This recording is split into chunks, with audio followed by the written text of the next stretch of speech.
Pour faire des croque-monsieur maison, nous allons avoir besoin de pain de mie, d'emmental râpé, de crème fraîche, de tranches de jambon prédécoupées et de fromage, éventuellement pour une variante comme ici du reblochon, mais vous pouvez utiliser tout autre fromage de votre frigo et bien sûr du sel et du poivre. Alors, première étape, on va tartiner les tranches de pain de mie avec du beurre tendre ou alors du beurre classique que vous aurez préalablement sorti du frigo un peu avant pour qu'il ramollisse.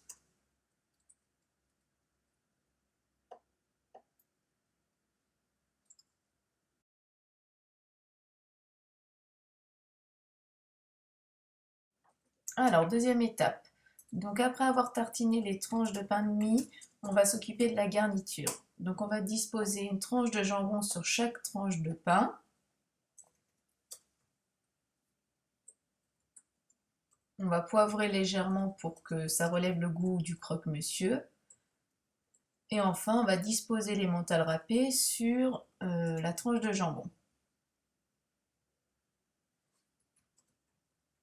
Voilà, et quand c'est terminé, on va rabattre les tranches de pain l'une sur l'autre et on presse un petit peu pour que ça tienne. Alors, troisième étape. Donc, on va badigeonner le dessus du croque-monsieur avec un peu de crème fraîche, dans laquelle on a rajouté un peu de poivre et d'herbe de Provence, toujours pour relever le goût du croque. Donc, on met 2 petites cuillères et on va bien étaler jusqu'à recouvrir entièrement le pain. Donc, cela va permettre de garder un croque-monsieur moelleux et non sec après la cuisson.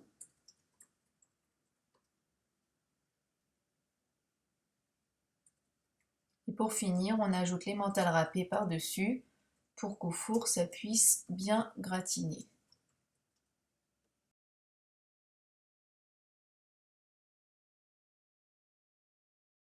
Alors vous pouvez aussi faire une petite variante au croque-monsieur classique en remplaçant l'emmental râpé par un autre fromage.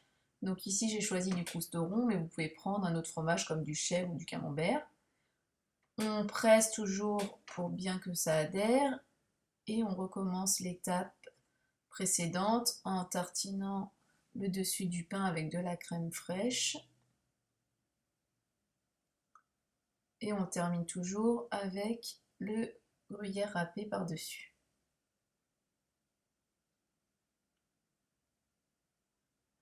Voilà, c'est terminé.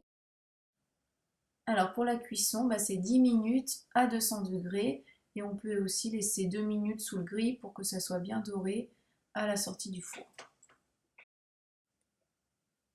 Alors voilà, deux beaux croque-monsieur tout chauds, bien gratinés. Ils ont l'air vraiment très bons et sont prêts à être dégustés.